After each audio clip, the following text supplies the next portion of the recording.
गुरुजी जय श्रीमन नारायण। जय श्रीमन नारायण। इस दासी का आपके चरणों में कोटि कोटि नमन। खुश रहिए। गुरुजी मेरा प्रश्न ये है कि जैसे आप कहते हो कि गृहस्थ आश्रम में भगवान को पाना सबसे उत्तम है, सबसे आसान है, तो गुरुजी गृहस्थ आश्रम की कुछ छोटी छोटी बातें हैं जो बाधा उत्पन्न करती है भक्ति में। क्या बातें हैं? जैसे हम ध्यान लगाते हैं तो बीच में से बच्चे आवाज दे देते हैं, तो फिर हमारा ध्यान इधर उधर अस्थिर हो जाता है हमारा ध्यान। कोई बात नहीं, तो गुरुजी भी मन धीरे परेशान धीरे रहता है। देखो, ध्यान का मतलब ये नहीं कि हम एक जगह बैठे ध्यान ही कर रहे हैं। हम बच्चों को गोद में लिटाकर दूध पिलाते हुए, उनको रोटी खिलाते हुए भी तो हम ध्यान कर सकते हैं। ध्यान का मतलब ये नहीं है कि आप आंख बंद करके एक जगह बैठ, ये भी ध्यान है, इसको मनाही कोई नहीं कर सकता। पर ध्यान कैसा? आंख खुली है, आप चल रहे हैं। गोपियां रोटी बनाती थी पर कृष्ण के ध्यान में ही बनाती थी। रोटी बनाती हैं, चूल्हे पर रोटी पकने चढ़ी है, वो जल गई तो उसकी गंध सास तक पहुंची। सास दौड़ी आई, क्या हुआ? देखी तो वो रोटी जल रही और बहू ऐसी खड़ी है, ऐसी। अब सास ने धक्का दिया हल्की सी ठोकर, क्या हुआ बहू? अच्छा क्या मत, अब याद, अच्छा हम रोटी बना रहे थे। मतलब काम करते करते ऐसे ध्यान लग जाए। ध्यान का मतलब, आपने बोला कि बच्चे चिल्लाते हैं तो ध्यान भंग हो जाता है। दत्तात्रेय जी ने 24 गुरु बनाए हैं, उनमें एक गुरु बनाया है उन्होंने एक बाण बनाने वाले को। एक लोहार था, वो बाण बना रहा था, तो वहां से एक बारात निकल गई। बारात मतलब ढोल नगाड़े सब निकल गए। तो किसी ने पूछा लोहार से, भैया वो बारात जो गई है ना अभी, वो किस तरफ गई? तो लोहार ने कहा, मुझे तो नहीं पता किस तरफ गई। अरे आपके सामने से गई। बोले ना, मैं बाण बनाने में इतना मस्त था कि मुझे पता ही नहीं चली कि कोई बारात भी गई है। मतलब बाण बनाने वाला इतनी तल्लीनता से बाण में डूब गया कि उसे पता ना चला कि बारात किस तरफ चली गई। और आपकी तल्लीनता को छोटा सा बच्चा कैसे भंग कर सकता है? यदि तल्लीनता गहरी हो तो फर्क ही नहीं पड़ेगा ना, वो आएगा। आप ठीक हो अपनी जगह, पर वो और गहराई में आप जाओगे तो फिर कोई चिल्ला रहा है, कोई पुकार रहा है, वो सब नहीं पड़ेगा फर्क। लेकिन फिर भी गृहस्थ में हमें सबको लेके भी चलना हो, सबको लेके चलते हुए ईश्वर के ध्यान में काम करते हुए भी डूबे रहना है। ईश्वर को याद रखो हर समय, यही ईश्वर का सबसे बड़ा ध्यान है।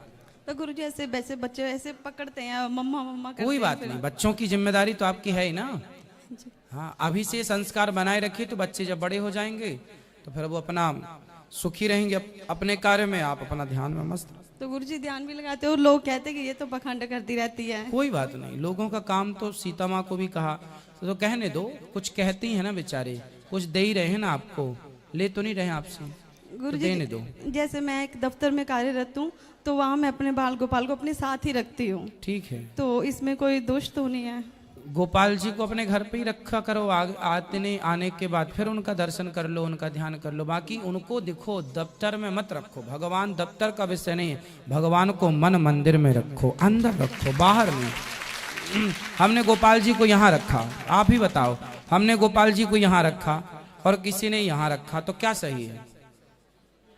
बाहर का विषय नहीं है ये। बाहर ना केवल शोर है, शांति तो भीतर है। भगवान बाहर शोर में क्या करेंगे? क्या कहाँ बिठाओगे भगवान को? और बिठाने की क्या, कहाँ नहीं है भगवान। तो इसलिए जो भगवान सर्वव्यापी है उसे आप कहाँ बिठाओगे? उन्हें हृदय में धारण करो। भगवान बाहर का विषय है ही नहीं। तो गुरुजी घर में तो ताला लग जाता है, फिर मन परेशान होता है। शाम को तो आते हो ना? शाम को रात को 9 बजे आते कोई बात नहीं, तब तक उनका ध्यान हृदय में करो। और ये मत कहो कि भगवान ताले के अंदर हैं, ये समझो कि भगवान हमारे मन मंदिर में है, हृदय में।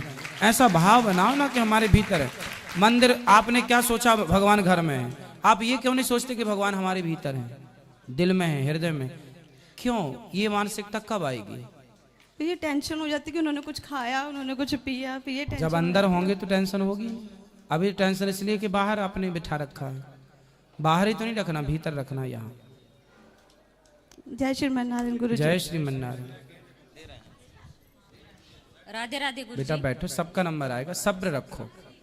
राधे राधे जी गुरुजी। जी। जय श्रीमन नारायण। गुरुजी हम महाराष्ट्र से आए हैं, आपकी कथा हम 3 साल से सुन रहे हैं। और गुरुजी मेरा एक प्रश्न था, वो हम घर में कथा आपकी रोज सुनते हैं टीवी में, तो उसका पूरा पुण्य हमें मिलेगा। हाँ, आपके हम लिए मतलब बैठ के नहीं सुनते, पूरा घर का काम करते करते सुनते तो है ना। हाँ। बहुत अच्छे हैं, आपके काम करते हुए कथा सुनते हैं। उन लोगों से आप 1,00,000 गुना अच्छे हैं जो सुनते ही नहीं है कथा।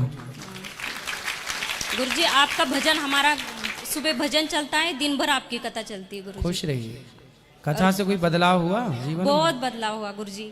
गुरुजी हम मतलब पहले इतना पूजा पाठ में मतलब नहीं इतना ये करते थे, लेकिन जब से आपसे जुड़े हैं ना तो बहुत मतलब मन लगता है अभी। अच्छा है, खुश रहिए। और गुरुजी मेरा और एक प्रश्न था, जैसे गुरुजी हम बनाते हैं तो वो भगवान तय करते हैं हमारे गुरु कौन होंगे, कि वो अपने खुद हम तय करते हैं? पानी पियो छान के, गुरु बनाओ जान के। तो आप खुद जान के बनाओ कि किसी नहीं, बनाना है? आपको हमने पिछले साल आए थे मार्च में, तो तब आपको गुरु बनाया था। तो मतलब हम आपका पहले एक भजन आता था, इतनी कृपा सावरे बनाए रखना। उस भजन को सुनते सुनते आपकी कथा हमें नहीं पता था कि टीवी पे आती है, तो वो कथा हमें ऐसे भजन सुनते सुनते पता चला। फिर आपसे हम ऐसे ही जुड़ गए मोबाइल से।